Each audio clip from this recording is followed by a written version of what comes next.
السلام علیکم جانے جہاں میں خوش آمدید. جنت کے پتے بائی نمرہ احمد ایپیسوڈ 25. جیسے کہ آپ لوگوں کو پتہ ہے کہ رمضان ہے تو انرجی لیول تو ویسے ہی کافی ڈاؤن ہوا ہوتا ہے. سو اگر کہیں بھی کچھ ایکسپریشنز ٹھیک نہ ہو یا کوئی مسٹیک ہو جائے تو پلیز اگنور کر دیجیے گا, یا پھر آواز ٹھیک نہ ہو تو. بڑھتے ہیں آج کی ایپیسوڈ کی طرف, اور اگلا سین جو سٹارٹ ہوتا ہے وہ پھر سے بیوقدہ میں عائشہ کے گھر سے ہی ہوتا ہے. اور صبح عائشہ زور زور سے چلاتی ہوئی حیا کی طرف آ رہی تھی اور اس سے کہنے لگی حیا, اور وہ بھی ہڑبڑا کر اٹھی. اس نے پریشانی سے عائشہ کو دیکھتے ہوئے اس سے پوچھا کہ کیا ہوا ہے, جس کے چہرے پہ تو ہوائیاں ہی اڑ رہی تھیں. بہارے گھر پہ نہیں ہے حیا, وہ کہیں بھی نہیں ہے, اور ساری غلطی میری ہے, میں نے اسے کل ڈانٹ دیا تھا. عائشہ بس رو دینے کو ہی تھی, اور وہ ایک جھٹکے سے بستر سے باہر نکلی. اور باہر کھڑے گارڈ نے بھی انہیں بتایا کہ اس نے بہارے کو باہر جاتے ہوئے نہیں دیکھا. اور تبھی عائشہ نے کہا کہ یقیناً وہ پچھلے دروازے سے نکلی ہوگی, کیونکہ اس گھر میں ایک پچھلا دروازہ بھی ہے. عبد الرحمن کی عنایات وہ ہر شے میں بیک ڈور ضرور رکھتا ہے. عائشہ تلخی سے بڑبڑاتی ہوئی اس کے ساتھ باہر نکل گئی. اور پھر حیا اس سے کہنے لگی کہ عائشہ مجھے پتا ہے کہ وہ کدھر گئی ہوگی. اسے یقین تھا کہ وہ سمندر پہ ہی گئی ہوگی. اور جب وہ دونوں وہاں پہ پہنچی تو اس ویران ساحل پر وہ انہیں دور سے ہی نظر آ گئی. وہ وہیں اس پتھر پہ بیٹھی تھی جہاں وہ تینوں کل چٹائی ڈالے بیٹھی تھی.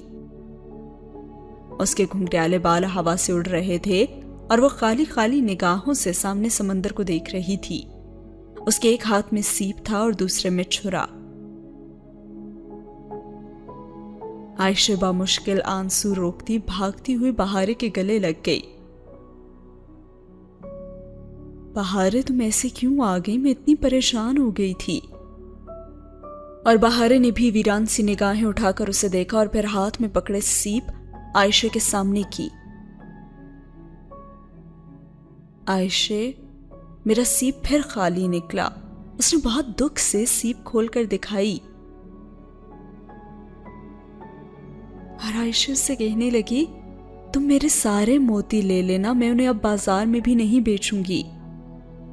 تم حیا کے تینوں موتی بھی لے لینا جو اس کے کزن نے دیے تھے, لیکن اب تم روگی نہیں. اور بہارے نے بھی نفی میں سر ہلاتے ہوئے کہا کہ نہیں عائشہ, میرا موتی کھو گیا ہے اور وہ اب کبھی بھی واپس نہیں آئے گا. اور حیا بھی بہارے کے سامنے دوزانوں ہو کر بیٹھی اور اس کے گیلے ہاتھ تھام کر اس کی آنکھوں میں دیکھ کر کہنے لگی بہارے, چیزیں تو وقتی ہوتی ہیں, ٹوٹ جاتی ہیں, بکھر بھی جاتی ہیں, لیکن رویے دائمی ہوتے ہیں اور صدیوں کے لیے اپنا اثر چھوڑ جاتے ہیں. انسان کو کوئی چیز نہیں ہرا سکتی جب تک کہ وہ خود ہار نہ مان لے. اور آج تم نے ایک کھوئے ہوئے موتی سے ہار مان لی. اور بہارے نے دھیرے سے نفی میں سر ہلایا, وہ جیسے کچھ کہہ بھی نہیں پا رہی تھی. اپنے دکھ میں نہ دوسرے کا دل نہیں دکھاتے بہارے, میں تمہیں بالکل ویسا ہی نیکلس لا دوں گی, پرومس. اور پھر شام میں اس وعدے کو پورا کرنے کے لیے اس نے عائشہ سے کہا کہ جب عبد الرحمن کا فون آئے تو وہ اسے بتائے. سو جب اس کا فون آیا تو عائشہ نے پھر کارڈلیس اسے تھما دیا اور خود دوسرے کمرے میں چلی گئی. اب وہ یعنی کہ حیا سلیمان عبد الرحمن پاشا سے بات کر رہی تھی, اور بات کا آغاز ہوا سلام سے. السلام علیکم, وہ بہت دھیمی آواز میں بولی. تو عبد الرحمن بھی جیسے بہت حیران ہوا تھا اور اس سے کہنے لگا وعلیکم السلام, خیریت؟ جی وہ مجھے کچھ کام تھا. اسے یاد تھا کہ آخری دفعہ اس نے جب عبد الرحمن کو کام کہا تھا تو اس کا نتیجہ بہت بھیانک نکلا تھا, لیکن اب وہ اسے ایک اور موقع دے رہی تھی. کہیے آپ, ویسے آپ کو ہم سے بات کرنے کا خیال صرف کام کے وقت ہی آتا ہے, لیکن خیر پھر بھی کہیے. اس کا دل تو چاہا کہ فون دیوار پہ دے مارے، لیکن برداشت کر گئی اور ساری بات کہہ سنائی. اور پھر اپنی بات مکمل کرنے کے بعد وہ آخر میں بولی، آپ مجھے اس شاپ کا نام بتا سکتے ہیں جہاں سے آپ نے وہ نیکلس لیا تھا؟ اور جواباً عبد الرحمن کہنے لگا، وہ میرا گفٹ تھا، سو مجھے دوبارہ لینا چاہیے، لیکن چونکہ میں ابھی ملک سے باہر ہوں تو میرا بندہ اس شاپ کے واؤچرز آپ کو دے جائے گا. آپ جواہر کی شاپ سے وہ نیکلس خرید کر بہارے کو دے دیجیے گا. السلام علیکم. بے لچک اور خوش انداز میں کہہ کر اس نے فون رکھ دیا اور حیا نے ایک متنفر نگاہ کارڈلیس پہ ڈالی اور تیہ کر لیا کہ آئندہ وہ کبھی بھی اس شخص سے دوبارہ بات کرنے کی زحمت بھی نہیں کرے گی. اور اس کا خیال تو بہت ہی جلد غلط ثابت ہونے والا تھا. اور یہاں پہ یہ سین ہوا ختم. اگلے سین میں دکھایا جاتا ہے کہ ہوٹل گرینڈ کا ملازم اگلی ہی صبح واؤچر لے کر آیا، مگر تب جب وہ تینوں استنبول جانے کی تیاری کر رہی تھیں. عائشہ کو بینک میں کوئی کام تھا، سو وہ اور بہارے اس کے ہمراہ چل رہی تھیں اور حیا نے واؤچرز لے کر کمرے میں رکھے. لیکن فیری کے لیے روانہ ہوتے وقت وہ انہیں اٹھانا بھول گئی، سو استنبول آ کر وہ جواہر نہیں لے سکی تھی. اس نے سوچا کہ نیکلس وہ پھر کبھی خرید لے گی، کیونکہ اس میں اس نے پیرونا تو بہارے کا موتی ہی تھا نا، اور وہ موتی جانے کب نکلے گا. لیکن سبانجی کے ڈورم میں جا کر وہ اپنا پزل باکس ضرور اٹھا لائی تھی. وہ صبح کی کلاسز کا ٹائم تھا اور ڈورم بالکل خالی پڑا تھا، سو نہ وہ کسی سے خود ملی اور نہ ہی کسی سے اس کا سامنا ہوا. اس کی سپرنگ بریک بھی اب ختم ہو چکی تھی، لیکن ابھی بھی وہ اس سے اوپر 2-3 دن کی چھٹی تو کر ہی سکتی تھی. پزل باکس اور چند ضروری چیزیں لے کر جب وہ باہر آئی تو عائشہ کے کاموں میں اتنا وقت ہی نہیں ملا کہ استقلال اسٹریٹ جا سکتی. اور پھر وہ دوپہر تک ہی واپس آ گئے تھے. اپنا پزل باکس اس نے احتیاط سے الماری میں کپڑوں کے نیچے رکھا اور اب اس نے سوچ لیا تھا کہ اسے جلد از جلد اسے کھولنا تھا. رات کو وہ عائشہ اور بہارے کے سونے کے بعد پزل باکس نکال کر دبے قدموں میں چلتی باہر کو نکل آئی. اس کا رخ کچن کی طرف تھا. کاؤنٹر سے ٹیک لگا کر کھڑے اس نے کوٹ بار کی سلائیڈز اوپر نیچے کرنا شروع کر دی. پہلے اس نے AYESHE عائشہ لکھا، مگر باکس جامد رہا، وہ نہیں کھلا. اور اسے یہی توقع تھی، یقیناً باکس لیتے ہی خریدار نے پاسورڈ بدل دیا ہوگا. اور پھر اس نے YANGIN لکھا، جو کہ آگ کو ترکی میں کہتے ہیں. لیکن پھر بھی باکس نہیں کھلا اور اسے یہی امید تھی. اب اسے وہ کرنا تھا جس کی طرف ہراکلیتس کا کال اشارہ کر رہا تھا، یعنی کہ آگ، اصلی والی آگ. اس نے ماچس اٹھائی اور تیلی سلگا کر باکس کے قریب لائی، لیکن آنچ لکڑی کو سیاہ کرنے لگی اور شعلہ تیلی کو کھا کر اس کی انگلی تک پہنچنے لگا تو اس نے جھنجھلا کر تیلی کو پھینک دیا. چند لمحے تو وہ کچھ سوچتی رہی اور پھر باکس لے کر باہر آئی. لیونگ روم کا آتش دان سرد پڑا تھا اور اس نے نوب پھیر کر آگ لگائی تو مصنوعی لکڑیوں والا ہیٹر جل اٹھا. اب وہ باکس کو دونوں ہاتھوں میں پکڑے اس جگہ کے قریب لائی جہاں صرف دہکتے انگارے تھے، شعلے نہیں تھے. اور ہیٹر کی تپش اس کی انگلیوں کو چھونے لگی، لیکن وہ ضبط کر کے باکس پکڑے بیٹھی رہی اور بار بار نگاہوں کے سامنے وہ تکلیف دہ رات ابھرتی. الاؤ، کھولتا مایا، دہکتی سلاخیں. اس نے سر جھٹک کر توجہ پزل باکس کی طرف مرکوز کی اور اس نے اسے ذرا ترچھا پکڑ رکھا تھا، یوں کہ اس کی 2 اطراف انگاروں کے سامنے تھیں اور جو طرف ذرا زیادہ سامنے تھی اس پہ حروف ابھرنا بھی شروع ہو چکے تھے. حروف بلکہ الفاظ، فکرے تھے وہاں پہ. اس نے حیرت سے باکس کی سائڈ کو دیکھا جس کا رنگ تپش کے ساتھ سیاہ ہو رہا تھا اور اوپر سنہری سے الفاظ ابھر رہے تھے. وہ شاید لاشعور طور پر کسی 6 حرفی لفظ کی توقع ہی کر رہی تھی، لیکن یہاں تو. اور حیا نے باکس آگ سے ہٹا کر دیکھا تو اس پہ لکھے ہوئے 2 فکرے واضح تھے. وہ کوئی نظمیہ شعر تھا۔ اب وہاں پہ کیا لکھا ہوا تھا آئیے جانتے ہیں۔ یہاں سے سٹارٹ ہوتی ہے وہ riddle. Marked on Homer's stout, a stick with twin sprouts. جس کا اردو میں ترجمہ لکھا ہے، ہومر کے شبہات پہ نشان زدہ ایک چھڑی جس کی 2 نوکیں ہوتی ہیں۔ وہ ابھی ان الفاظ پہ ٹھیک سے الجھ بھی نہیں سکی تھی کہ اس کی نگاہ اس سیاہ موتی کی طرف گئی۔ جو ذرا سی تپش اس جگہ کو ملی تھی، اس نے وہاں چند ادھورے حروف ظاہر کیے اور حیا نے وہ طرف آگ کے سامنے کی اور ادھورے الفاظ پھر مکمل ہو کر ایک شعر میں ڈھل گئے۔ اور وہاں بھی 2 لائنز لکھی ہوئی تھیں اور وہ تھیں Round the emerald crucified and the freedom petrified. مسلوب زدہ زمرد اور ٹھہری ہوئی آزادی کے گرد۔ کسی احساس کے تحت اس نے تیسری متصل دیوار کو آنچ دکھائی اور باکس کی تیسری طرف بھی کسی جادوئی اثر کی طرح سیاہ پڑنے لگی اور اوپر جیسے کوئی اندیکھا قلم سنہری روشنائی سے لکھنے لگا۔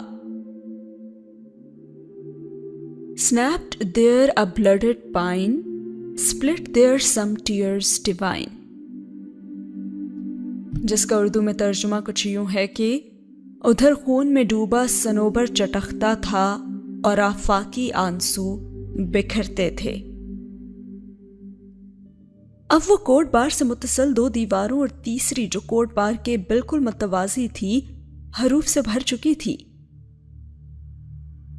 اور باقی اوپر ڈھکن کی سطح جہاں ہراکلتس کا کال تھا وہی رہ گئی تھی، یا پھر نچلی طرف۔ اس نے دونوں کو آنچ دکھائی لیکن کچھ نہ ہوا۔ اب صرف کوٹ بار والی ہی طرف بچی تھی اور حیا نے احتیاط سے اس کو انگاروں کے قریب کیا اور جیسے جیسے تپش لکڑی کو چھوتی گئی کوٹ بار کے 6 چوکھٹوں کے اوپر ایک شعر ابھرتا گیا، اور وہاں پہ لکھا تھا A love lost in symbolic smell under which the lions dwell. مطلب کچھ یوں ہے کہ علامتی خوشبو میں ایک پیار کھو گیا جس کے نیچے لکیریں رہتی تھیں۔ اور یہ تھا پزل باکس کا آخری شعر، اور 8 مصروں کی نظم مکمل ہو گئی۔ اب یہ نظم کس طرف اشارہ کر رہی تھی یہ اس کو ابھی سوچنا تھا، اور آج پہلی بار اسے بری طرح سے معتصم کی کمی محسوس ہوئی تھی، اور سین یہاں پہ ہوا ختم۔ کافی کمپلیکیٹڈ تھی یہ، کچھ سمجھ میں نہیں آیا۔ اگر آپ لوگوں کو کوئی آئیڈیا ہے تو کامنٹ سیکشن میں ضرور بتائیے گا۔ بڑھتے ہیں اگلے سین کی طرف، جہاں پہ دکھایا جا رہا ہے کہ بہاریں پھول چننے کے لیے گئی تھی اور اب نیچے درختوں میں ادھر ادھر بھاگتی پھر رہی تھی۔ نیکلس کا غم ابھی تک اسے بھول چکا تھا اور وہ عائشہ کے ساتھ ایک درخت تلے چٹائی پہ بیٹھی اس کی ہدایت کے مطابق ہاتھ میں پکڑے لکڑی کے ٹکڑے کو تراش رہی تھی۔ سپہر کی نرم سی دھوپ اور سرخ صنوبر کے درختوں سے چھن چھن کر ان پہ ہی گر رہی تھی۔ ایک پزل باکس بنانے کے لیے 507 لکڑی کے چھوٹے بڑے ٹکڑے درکار ہوتے تھے۔ خاصا محنت طلب کام تھا اور عائشہ نے اناتولیا کے ایک گاؤں میں کسی معمر چینی کاریگر سے یہ فن سیکھا تھا۔ اور پھر عائشہ سے کہنے لگی کہ تمہیں واؤچرز منگوانے کی ضرورت نہیں تھی، عبد الرحمن کی تو قیمتی تحائف دینے کی عادت ہے اور یوں ہی بہارے کی عادتیں بگڑ جائیں گی۔ اور اس کی بات پہ حیا نے سر اٹھایا اور اس نے ڈھیلی چوٹی باندھ کر آگے کو ڈال رکھی تھی اور چند لٹیں چہرے کے اطراف میں جھول رہی تھی۔ میں تو اپنی طرف سے دینا چاہتی تھی مگر اس نے میری پوری بات ہی نہیں سنی۔ اب لے ہی آیا تو واپس کیا کرنا۔ وہ سر جھکا کر رندہ لکڑی کے ٹکڑے پہ آگے پیچھے رگڑنے لگی اور لکڑی کے باریک رول شدہ چپس نیچے گر رہے تھے۔ اور وہاں بہارے نے تمہارے لیے بھی کچھ خریدا تھا، ایسا لگا اس نے تم سے اس دن بہت بدتمیزی کرتی تھی۔ اور وہ مدم مسکراہٹ کے ساتھ سے پوچھنے لگی، اچھا کیا خریدا ہے اس نے میرے لیے؟ ایک ریشمی سکارف ہے، لیکن میں تو سکارف سر پہ لیتی ہی نہیں ہوں، بے اختیار اس کے لبوں سے نکلا، لیکن وہ پھر پچھتائی، کسی کے تحفے کے لیے ایسے تو نہیں کہنا چاہیے۔ اور پھر عائشہ نے بھی بڑے نرم لہجے میں جواب دیا کہ کوئی بات نہیں، تم گردن میں لے لینا۔ ہاں یہ ٹھیک ہے۔ اور وہ مسکرا کر دوبارہ رندہ لکڑی پہ رگڑنے لگی۔ تمہیں پتہ ہے عائشہ، جب میں چھوٹی تھی نا، 10-11 سال کی، تب مجھے سکارف پہننے کا بہت شوق تھا۔ میرے ابا اور تایا فرقان دونوں مجھے اکثر سر ڈھانپنے کو کہا کرتے تھے، انہیں ایسے بہت اچھا لگتا تھا۔ اور میری اماں بھی یہی چاہتی تھیں کہ میں سر ڈھکا کروں تاکہ میرے چہرے پہ نور آ جائے اور میں اللہ تعالیٰ کے بہت قریب بھی ہو جاؤں۔ انہوں نے مجھے قرآن حفظ کرنے کے لیے ایک اسلامک اسکول میں بھی داخل کرایا، لیکن میں وہاں سے تیسرے ہی روز بھاگ آئی تھی۔ تب میرا سکارف پہننے کو بہت دل چاہتا تھا۔ اور پھر عائشہ نے اس سے پوچھا کہ تو لیا کیوں نہیں تم نے؟ اور جواباً حیا نے دھیرے سے شانے اچکائے۔ مجھے آہستہ آہستہ سمجھ آ گئی کہ میرا فیس کٹ ایسا ہے کہ میں سکارف میں اچھی ہی نہیں لگوں گی۔ اور وہ کہہ کر سر جھکائے کام کرنے لگی، اور عائشہ اسی طرح ہاتھ روکے اس کو دیکھ رہی تھی۔ کس کو؟ اس نے بھی نہ سمجھے سے سر اٹھا کر عائشہ کو دیکھا۔ ہاں کیا ہوا؟ انہیں یہ پوچھا ہے کہ تم کس کو سکارف میں اچھی نہیں لگو گی؟ لوگوں کو؟ اچھا، اور کیمرے کو، مثلاً تصویروں میں؟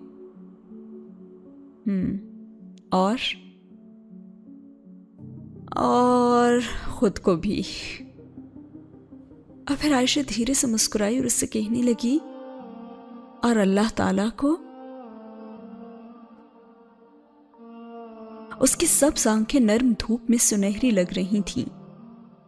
ہو سکتا ہے نا کہ تم اللہ تعالیٰ کو سکارف میں بہت اچھی لگتی ہو؟ اور وہ ایک دم بالکل سن ہو گئی اور عائشہ کو دیکھے گئی۔ تم نے ایک دفعہ مجھ سے پوچھا تھا نا حیا کہ میں ہر وقت سکارف کیوں پہنتی ہوں؟ عائشہ سر جھکائے لکڑی کے ٹکڑے کا کنارہ تراشتے ہوئے کہہ رہی تھی۔ میں تمہیں بتاؤں کہ میرا بھی دل کرتا ہے کہ میں وہ خوبصورت ملبوسات پہنوں جو بیوقدا میں استنبول یا اٹلی اور اسپین کی لڑکیاں پہن کر آتی ہیں، بالکل جیسے ماڈلز پہنتی ہیں، اور جب وہ اونچی ہیل کے ساتھ ریمپ پہ چلتی آ رہی ہوتی ہیں تو ایک دنیا ان کو مسحور ہو کر دیکھ رہی ہوتی ہے۔ میرا بھی دل کرتا ہے کہ میں بھی ایسے سمارٹ اور ٹرینڈی ڈیزائنر لباس پہن کر جب سڑک پہ چلوں تو لوگ مسحور اور متاثر ہو کر مجھے دیکھیں۔ لیکن اور وہ سانس لینے کو رکی، اور حیا بنا پلک جھپکے سانس روکے اسے ہی دیکھ رہی تھی۔ لیکن پھر مجھے ایک خیال آتا ہے، یہ خیال کہ ایک دن تو میں بھی مر جاؤں گی جیسے تمہاری دوست مر گئی تھی، اور میں بھی اس مٹی میں چلی جاؤں گی جس کے اوپر میں چلتی ہوں۔ پھر ایک دن سورج مغرب سے نکلے گا اور زمین کا جانور زمین سے نکل کر لوگوں سے باتیں کرے گا، اور لال آندھی ہر سو چلے گی۔ اس دن مجھے بھی سب کے ساتھ اٹھایا جائے گا۔ تم نے کبھی اولمپکس کے وہ سٹیڈیمز دیکھے ہیں جن میں بڑی بڑی سکرینز نصب ہوتی ہیں؟ میں خود کو ایک ایسے سٹیڈیم میں دیکھتی ہوں، میدان کے عین وسط میں کھڑے، اور سکرین پہ میرا چہرہ ہوتا ہے، اور پھر پورا میدان لوگوں سے بھرا ہوتا ہے اور سب مجھے ہی دیکھ رہے ہوتے ہیں، اور میں اکیلی وہاں کھڑی ہوتی ہوں، اور میں سوچتی ہوں حیا کہ اگر اس وقت میرے رب نے مجھ سے پوچھ لیا کہ اناتولیا کی عائشہ گل، اب بتاؤ تم نے کیا کیا؟ یہ بال، یہ چہرہ، یہ جسم، یہ سب تو میں نے تمہیں دیا تھا نا؟ یہ نہ تم نے مجھ سے مانگ کر حاصل کیا تھا اور نہ ہی اس کی قیمت ادا کی تھی، یہ تو میری امانت تھی۔ پھر تم نے اسے میری مرضی کے مطابق استعمال کیوں نہیں کیا؟ تم نے اس سے وہ کام کیوں کیے جن کو میں ناپسند کرتا ہوں؟ تم نے ان عورتوں کا راستہ کیوں چن لیا جن سے میں ناراض تھا؟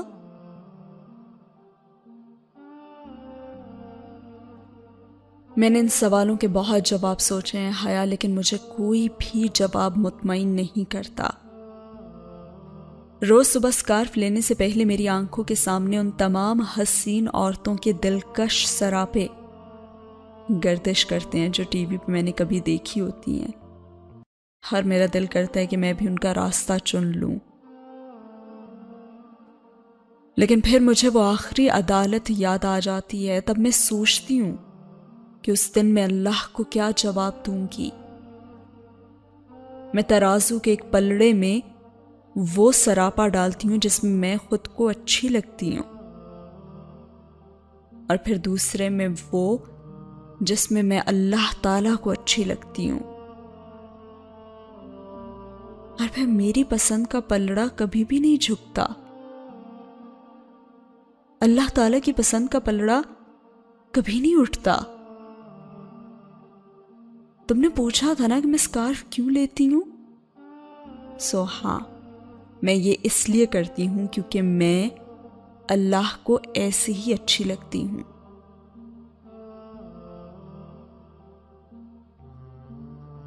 وہ اب چھرے کی نوک سے لکڑی کے کنارے میں خم ڈال رہی تھی اور پھر مزید کہنے لگی،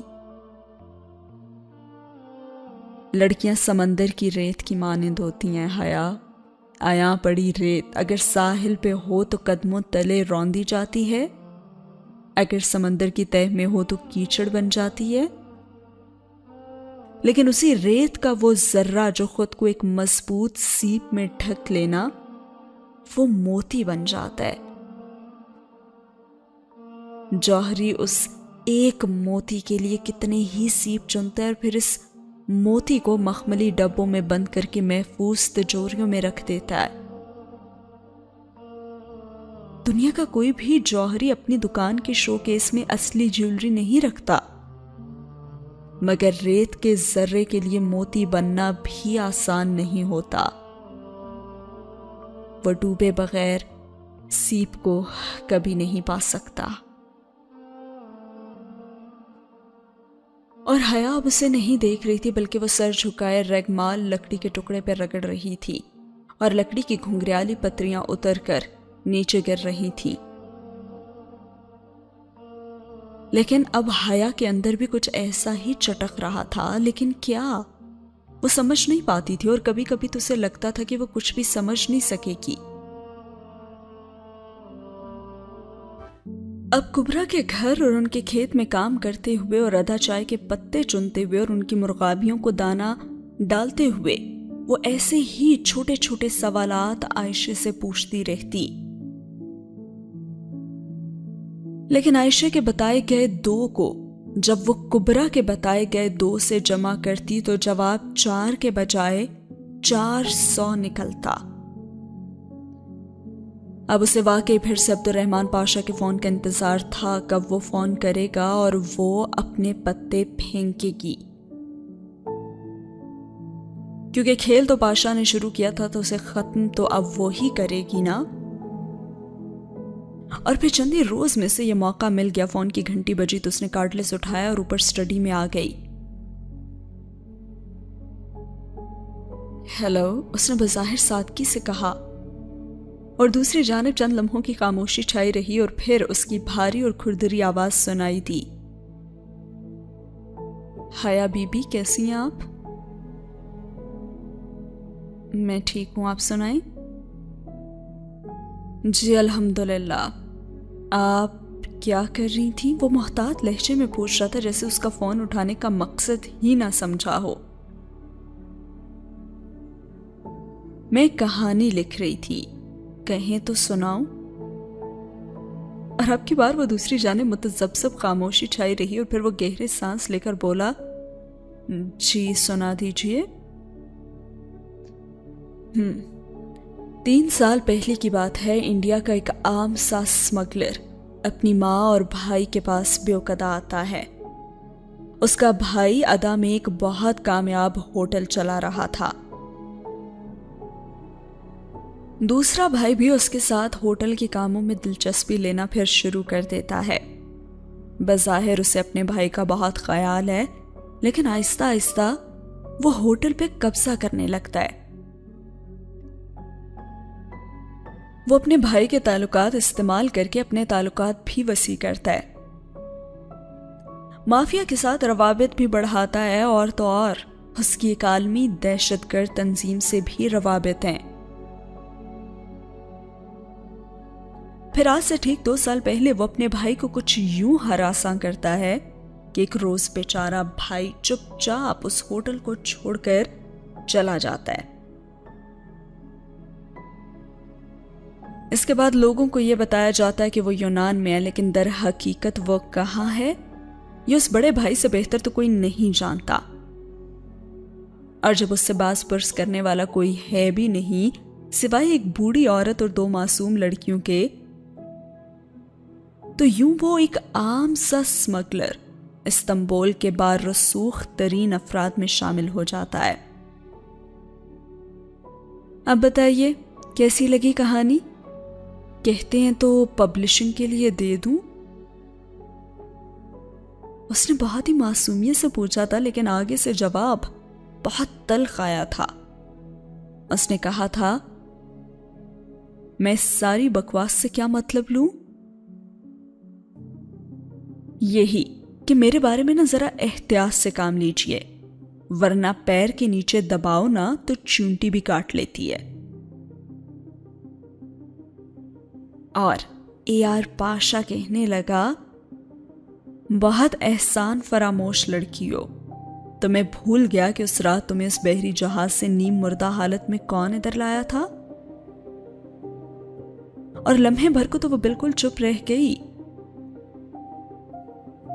میں پرسوں بیوقدہ واپس آ رہا ہوں، تم نے جب تک ادھر رہنا ہے تم رہو، میں ادھر نہیں آؤں گا اور نہ ہی تمہارے راستے میں آؤں گا، سو تم بھی اب میرے راستے میں آنے کی کوشش مت کرنا۔ دھمکی آمیز لہجہ اس بات کا غماز تھا کہ اس نے وہیں ہاتھ رکھا ہے جہاں سب سے زیادہ درد ہوتا تھا، اور اس نے بھی بڑے محسوس سے انداز میں کہا، میں نے کیا کرنا ہے اور کیا نہیں اس کا فیصلہ ابھی نہیں کیا میں نے، اس نے محسوس سے انداز میں کہہ کر فون رکھ دیا۔ اور پھر وہ سوچنے لگی کہ میجر احمد کا شکریہ جس نے اسے ایک دوسرے نہج پہ سوچنا سکھایا تھا۔ ہر اسی کے ساتھ یہ سین ہوا ختم۔ کافی انداز پسند آیا مجھے حیا کا یہ والا۔ گڈ، حیا اب فائنلی تھوڑا بریو لڑکیوں کی طرح بیہیو کر رہی ہے اور دماغ لڑا رہی ہے۔ بڑھتے ہیں اگلے سین کی طرف۔ اور کیا قربان کر سکتی ہو تم اپنا فیصلہ گھٹانے کے لیے؟ رات سونے سے قبل یہ آخری بات تھی جو عائشہ نے اس سے پوچھی تھی، اور اس نے نیند میں ڈوبی آنکھیں کھول کر سوال کے نگاہوں سے عائشہ کو دیکھا، لیکن بولی کچھ نہیں تھی۔ اور پھر عائشہ نے خود ہی جواب دے دیا تھا، میں بتاؤں، تم اپنی نیند قربان کرنا سیکھ لو۔ وہ کہہ کر لیٹ گئی تو حیا نے بوجھل ہوتی آنکھیں بھی بند کر لیں، اور پھر ہوا بھی وہی۔ صبح فجر کی اذان کے ساتھ ہی بہارے اس کا کندھا جھنجھوڑ کر اسے اٹھانے لگی اور اس سے کہنے لگی، اٹھ جاؤ حیا، عائشہ نے کہا ہے کہ آج سے تم بھی ہمارے ساتھ قرآن پڑھنے جاؤ گی۔ میں؟ اس نے آنکھیں ذرا سی کھولی، مجھے نیند آ رہی ہے۔ نہیں نہیں نہیں، اب تو تمہیں بھی جانا پڑے گا، یہ ٹارچر تم بھی تو سہو نا، میں اکیلی کیوں برداشت کروں؟ چلو اب اٹھ جاؤ۔ دم کٹی لومڑی دوسری کی دم پھندے میں پھنستے دیکھ کر بہت خوشی خوشی اچھلتی کودتی تیار ہو رہی تھی۔ حیا بھی اب تمام کمبل پھینک کر اٹھی، اور اسے اور ڈی جے کو صبح اٹھنے کی عادت تو تھی، لیکن ان کی صبح ہمیشہ فجر قضا ہونے کے بعد ہی ہوتی تھی، اور پھر بھاگم بھاگ کیمپس کی تیاری۔ اس نے اپنا لیمو کے رنگ کا زرد فراک پہنا جو ایک دفعہ جہان کے گھر بھی وہ پہن کر گئی تھی، اور پھر گیلے بال کھلے چھوڑ کر سنگھار میز کے سامنے آ کھڑی ہوئی۔ ابھی اس نے پرفیوم کی شیشی اٹھائی تھی کہ بہارے عقب میں زور سے چیخی اور کہنے لگی، یہ کیا کر رہی ہو؟ کیا مطلب؟ وہ اس کے اچانک چلانے پہ ڈر کر پلٹی۔ تم باہر جانے سے پہلے پرفیوم لگا رہی ہو؟ بہارے نے بے یقینی سے پوری آنکھیں کھول کر اسے دیکھا۔ ہاں، کیوں، کیا ہوا؟ عائشہ گل کہتی ہے کہ اچھی لڑکیاں باہر جانے سے پہلے اتنا تیز پرفیوم نہیں لگاتی۔ تم یہ باڈی سپرے لگا لو لیکن پرفیوم نہیں، اللہ تعالیٰ ناراض ہوتا ہے۔ وہ بہت خفگی سے ڈانٹتی حیا کے ساتھ آ کھڑی ہوئی اور پھر ایڑیاں اونچی اٹھا کر خود کو آئینے میں دیکھتی سر پہ سکارف لپیٹنے لگی۔ اب حیا نے ایک ہاتھ میں پکڑے پرفیوم کو دیکھا اور پھر ذرا سا خفت سے اسے واپس رکھ کر باڈی سپرے اٹھا لیا۔ اس کے بعد جیسے وہ حلیمہ آنٹی کے گھر کی طرف آئیں تو ان کے لان میں تو جیسے چاندنی بچھی تھی۔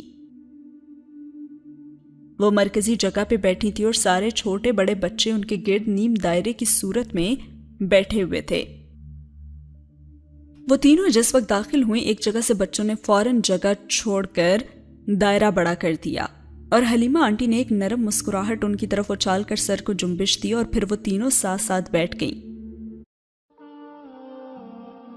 میں پناہ مانگتا ہوں اللہ تعالیٰ کے دھتکارے ہوئے شیطان سے، اللہ کے نام کے ساتھ جو بہت مہربان اور بار بار رحم کرنے والا ہے۔ قرات کرنے والا بچہ سنہرے بالوں والا ترک تھا جس نے سر پہ جالی دار ٹوپی لے رکھی تھی اور باقی بچے خاموش تھے اور وہ اپنی باریک اور مدھر آواز میں پڑھ رہا تھا۔ آپ ایمان لانے والی عورتوں سے کہہ دیں کہ وہ اپنی نگاہیں جھکا کر رکھیں اور اپنے قابل سطر اعضاء کی حفاظت کیا کریں۔ وہ جو جمعہ روکتی ادھر ادھر دیکھ رہی تھی ایک دم گڑبڑا کر سیدھی ہو بیٹھی، اور وہ اپنی زینت ظاہر نہ کیا کریں سوا اس کے جو خود ظاہر ہو جائے۔ اور کمسن بچے کی آواز نے تو سارے ماحول کو اپنی لپیٹ میں لے رکھا تھا۔ ہر سو ایک سحر ستاری ہو رہا تھا اور حیا نے بے اختیار سر پر اوڑے دوپٹے سے کان ڈھکے جس میں اس نے موتی والی بالیاں پہن رکھی تھی، وہی موتی جو جہان کے سیپ سے نکلے تھے۔ بہارے نے اسے ایک ایک موتی دونوں بالیوں میں پرو دیا تھا اور تیسرا موتی حیا نے سنبھال کر رکھا ہوا تھا، اور انہیں چاہیے کہ اپنی اوڑھنیاں اپنے گریبانوں پہ ڈالے رکھا کریں۔ اور کسی معمول کسی کیفیت میں اس نے گردن جھکا کر دیکھا، اس کا شفون کا دوپٹہ سر پہ تو تھا مگر گردن میں اس نے مفلر کی طرح لپیٹ رکھا تھا۔ قدرے خفت سے اس نے دوپٹہ کھول کر شانوں پہ ٹھیک سے پھیلا کر لپیٹا۔ اس وقت سوائے حکم ماننے کے اسے کوئی چارہ نظر نہیں آیا تھا، اور یہ عائشہ گل کی باتیں نہیں تھی جس پہ الجھ کر اس کے ذہن سے وہ انہیں جھٹکا جا سکتا تھا۔ یہ حکم تو بہت اوپر آسمانوں سے آیا تھا، وہاں سے جہاں انکار نہیں سنا جاتا تھا اور جہاں صرف سر جھکایا جاتا تھا۔ اب ترک بچہ اپنا سبق ختم کر چکا تھا اور حلیمہ آنٹی نے بہارے کو اشارہ کیا تو وہ اپنا قرآن سامنے کیے تاؤس پڑھ کر اپنا سبق پڑھنے لگی۔ اللہ نور ہے آسمانوں کا اور زمین کا، اس کے نور کی مثال ایک طاق کی طرح ہے جس میں چراغ ہے۔ چراغ فانوس میں ہے اور فانوس گویا ایک چمکتا ہوا تارا ہے۔ وہ ایک بابرکت زیتون کے درخت سے روشن کیا جاتا ہے، نہ مشرقی ہے اور نہ مغربی، قریب ہے کہ اس کا تیل روشن ہو جائے اور اگرچہ اسے آگ بھی نہ چھوئی ہو۔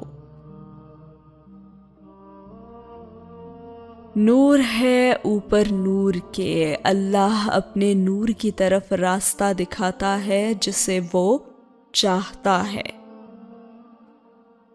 اور لان میں تو ایک دم بہت سی روشنی اتر آئی تھی جیسے چمکتا چاند پورے افق پہ چھا گیا ہو۔ جیسے سونے کے پتنگے ہر سو آہستہ آہستہ نیچے گر رہے ہیں اور جیسے نیلا آسمان سبز قندیلوں سے جگمگا اٹھا ہو۔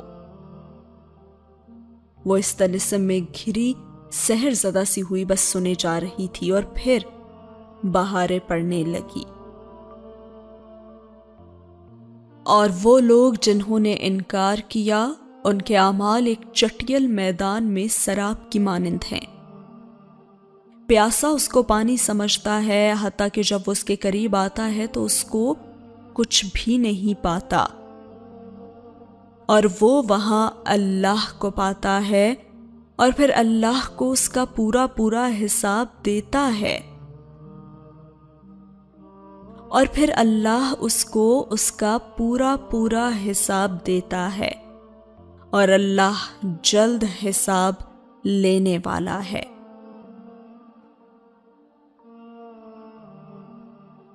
نیلا آسمان اندیکھی مشعلوں سے روشن تھا۔ چاندی کی مشعلیں وہاں روشن نہیں تھی، لیکن پھر بھی وہاں روشنی تھی، نور تھا اوپر نور کے، اور پھر مزید بہاریں پڑنے لگی، یا ان کی مثال سمندر کے گہرے اندھیروں کی مانند ہے۔ پھر اسے ایک لہر ڈھانپ لیتی ہے، اس کے اوپر ایک اور لہر، اور اس کے اوپر بادل، ان میں سے بعض کے اوپر بعض اندھیرے ہیں، اتنا اندھیرا کہ جب وہ شخص اپنا ہاتھ نکالتا ہے تو اسے بھی نہیں دیکھ پاتا، اور جس کا نہیں بنایا اللہ نے کوئی نور تو نہیں ہے اس کے لیے کوئی نور۔ اور یہاں بہاریں اپنا سبق ختم کر چکی تھی، اور دور مرمرہ کی لہریں کناروں پہ سر پٹک پٹک کر پلٹ رہی تھیں اور واپس اپنے اندھیروں میں، اور کلاس کا وقت بھی ختم ہو چکا تو اس کا سحر ٹوٹا۔ قندیلیں غائب ہو گئی تھیں اور صبح کی روشنی میں آسمان کے چراغ چھپ گئے۔ بچے اٹھ اٹھ کر جانے لگے اور حلیمہ آنٹی اب انہی کی طرف آ رہی تھی، لیکن وہ تو اپنی جگہ جیسے سن سی بیٹھی تھی، کہیں بہت اندر گم تھی، اپنی ذات کے اندھیروں میں، اور اندھیری لہر کے اوپر ایک اور لہر تھی، اور اس کے اوپر تو غم کے بادل تھے، اتنا اندھیرا تھا کہ مشکلوں کا سرا بجھائی نہ دیتا تھا۔ اور جس کا نہیں بنایا اللہ نے کوئی نور تو نہیں ہے اس کے لیے کوئی نور۔ وہ یہ سب سوچے بالکل چپ سی اپنی جگہ پہ اسی طرح بیٹھی تھی، اور یہاں ہوا یہ سین ختم۔ اسی کے ساتھ آج کی ایپیسوڈ بھی ہوئی ختم۔ فیڈ بیک ضرور دیجیے گا کامنٹ سیکشن میں کیسی لگی آج کی ایپیسوڈ۔ ملتے ہیں اگلی ایپیسوڈ میں۔ رمضان کا دوسرا روزہ مبارک ہو۔ آئی ہوپ کہ آپ لوگوں کے روزے بہت اچھے جا رہے ہوں گے۔ دعاؤں میں یاد رکھیے گا۔ اللہ حافظ۔